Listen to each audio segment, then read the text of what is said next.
이번에 전해드릴 소식은 김건희 씨를 비롯한 천공의 만행인데요. 김건희 씨가 멋모르고 다시 등판하니까 천공까지 저렇게 나타나서 광화문에서 활개치고 있습니다. 이렇게 기자가 직접 묻는데요. 광화문엔 어떤 일로 왔냐? 이런 얘기를 하니까 셀프 칭찬을 막 하더니 오마이뉴스 기자한테 비난을 퍼붓습니다. 그러면서 이상한 평가하고 이상한 질문을 하니까 내가 상대 안 하는 거 아니냐?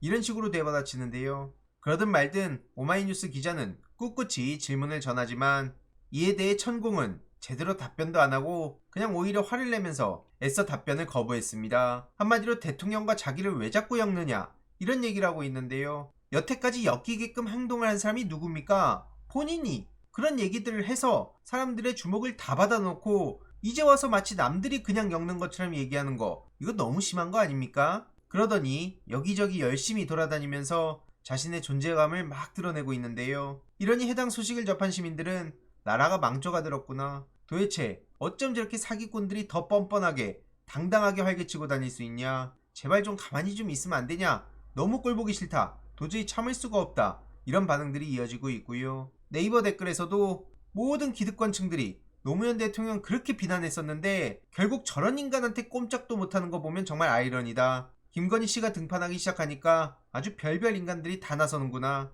이런 반응들도 나오고 있고요. 지금 실제로 김건희 씨가 저렇게 바쁘다 바빠 이런 식으로 엄풀을 쏟아내고 있는데 그동안 얼마나 근질근질했겠습니까? 아무튼 이런 식으로 단독 행보를 재개했다. 이런 기사가 여기저기서 나오고 있고요.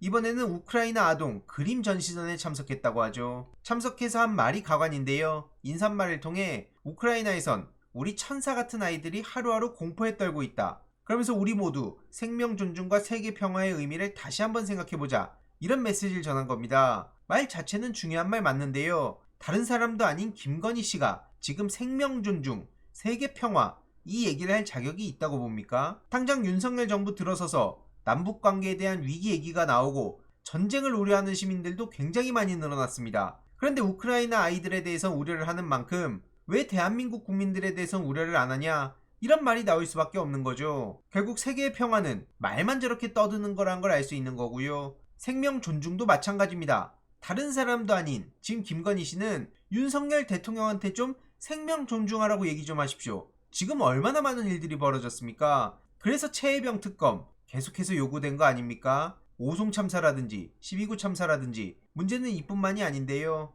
그럴 때마다 윤석열 대통령은 그냥 외면하고 얼렁뚱땅 넘어가는 모습을 보였고 김건희 씨 또한 본인의 문제에 대해서 각종 요구가 나왔지만 특별감찰관, 제2부속실 설치 이런 건 여전히 못 본 척하고 넘어가고 있는 게 현실이란 거죠. 이러니 이에 대해서도 진짜 열받는다. 우리나라는 내팽개치고 지금 무슨 엄풀을 하고 있는 거냐. 정말 가증스럽다. 제발 좀 그만 좀 봤으면 좋겠다. 얼마나 국민들이 우습게 보면 저런 식으로 멋대로 나서고 다닐까. 이런 반응들이 이어지고 있고요. 어제 이런 단독 보도도 나왔죠. 수중 수색에 직접 지시가 없었다. 한마디로 지금 공수처가 외압 의혹을 조사하고 있고 경찰에선 해병대 수색 작전에 지휘 책임이 누구한테 있었는가 이걸 지금 조사하고 있단 건데요. 경찰에서 임성근 사단장이나 7여단장이 수중 수색을 직접 지시한 사실이 없다. 이렇게 잠정 결론을 내렸다고 합니다. 결국 이런 결론대로라면 사단장, 여단장 이들의 책임을 물을 수 없다는 얘기가 되는 거고요. 실제로 임성근 사단장이 얼마나 뻔뻔한 모습을 보였습니까? 이런 식으로 지휘부란 인간들이 꼬리 자르게 하고 책임을 말단한테 다 넘기면 그럼 그냥 끝나는 문제가 됩니까? 아무튼 국방부 조사본부에서는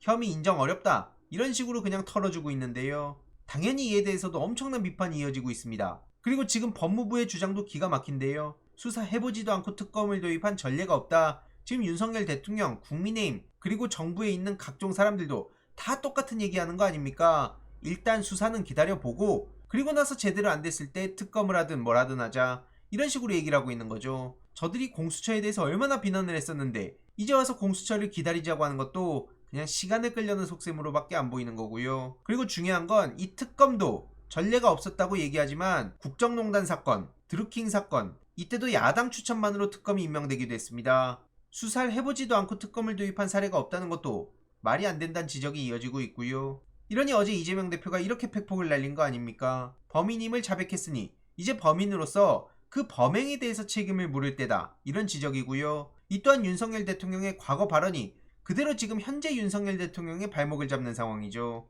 아무튼 민주당에서는 22대 국회 1호 법안으로 재추진하겠다, 한마디로 멈출 생각 없다, 이런 단호한 의지를 계속해서 전하고 있고요. 오죽하면 시민들은 이런 입장을 전하죠. 윤석열 대통령을 향해 거부만 하지 말고 퇴진도 좀 잘해라, 이런 지적인데요. 틀린 말 하나도 없다고 생각합니다. 결국 지금 윤석열 대통령은 거부권만 남발하는 걸 잘하고 있는데 그 외에 잘하는 거 있습니까? 그저 본부장 리스크 수호하고 그저 자기 하고 싶은 말만 떠들고, 이러니까 비판의 목소리가 끊이질 않고 있는 겁니다. 이런 와중에 국힘에서는 최혜병 특검법 부결로 단일 대오를 형성한다고 하는데요. 결국 국힘도 윤석열 정부를 어떻게든 실드치는 거, 거기에만 총 집중을 하겠다는 겁니다. 지금까지 공개적으로 찬성표 던지겠다고 밝힌 의원은 안철수, 김웅 이 두 명인데요. 김웅 의원은 지난번에도 남아서 혼자 저렇게 찬성표를 던지고 갔기에 그렇다고 치더라도 이 안철수 씨는 뭡니까? 그때 찬성한다고 얼마나 언플했었는데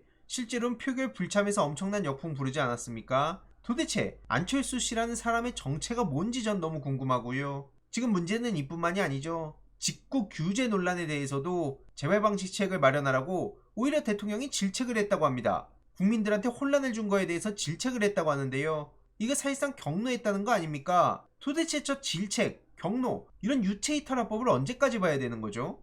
정부 발표에 대해서 윤석열 대통령과 대통령실은 관여하지 않았다, 이게 지금 대통령실에서 이번 논란을 그냥 피해가려는 속셈인 건데, 그러면 대통령을 그냥 왕따시켰다는 얘기나 마찬가지 아니냐, 이런 비판을 바로 받게 되는 겁니다. 여당에서는 주저없이 강하게 비판하겠다, 이런 입장을 보였는데 실제로 정부 정책을 바로 때렸다면서 한동훈, 유승민, 나경원 씨 이들도 민심 대응을 빠르게 하고 있다, 이런 보도까지 이어지고 있죠. 그런데 이런 와중에 또 눈치 없이 윤석열 쉴드를 치는 사람이 나타나는데요. 바로 오세훈 시장입니다. 직구 차단은 국민과 기업을 보호하는 거다, 그러면서 유승민 씨를 저격하니까 유승민 씨는 이렇게 대받아칩니다. 아니, 정부와 대통령실을 비판해라.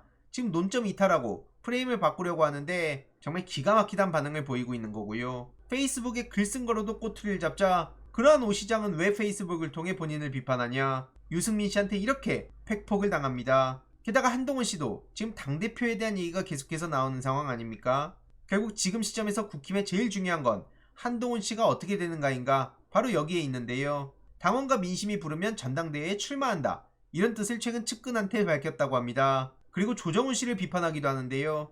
총선 백서 TF 위원장을 맡아서 의도가 담긴 그런 조항들을 담아놓은 거 아니냐, 이건 대놓고 나를 표적으로 삼은 거 아니냐, 이렇게 불편함을 내비쳤다고 합니다. 그러자 조정훈 씨는 당대표에 출마하지 않겠다, 누구도 궁금하지 않은 소식을 이런 식으로 전하고 있는데요. 당의 분열과 혼란이 커질 것을 염려한다, 총선 백서와 관련해 의도치 않게 여러 논란을 키웠다, 선수로 뛸 거냐 심판으로 볼 거냐, 이런 압박이 계속해서 이어진 상황에 간만 보다가 또 결국 실컷 두들겨 맞고 당대표 불출마 선언을 하게 된 거죠. 전형적인 기회주의자라고 보는데요. 다들 기억하시겠지만 훈훈 브라더스라면서 얼마나 구역질나는 언플을 해댔습니까? 그런데 이제 와가지고 또 친윤 쪽에 기회가 생겼다고 하니까 또 그쪽으로 달라붙으려는 모습, 딱 그렇게 보이지 않습니까? 전형적인 기회주의자라는 생각이 들고요. 계속 말씀드리지만 정치인 저런 식으로 하지 맙시다. 보수 진보를 떠나서 제가 얼마나 부끄러운 짓들입니까? 아무튼 한동훈 씨는 책 집필로 소통을 이어간다는 소식이 전해지기도 했는데요.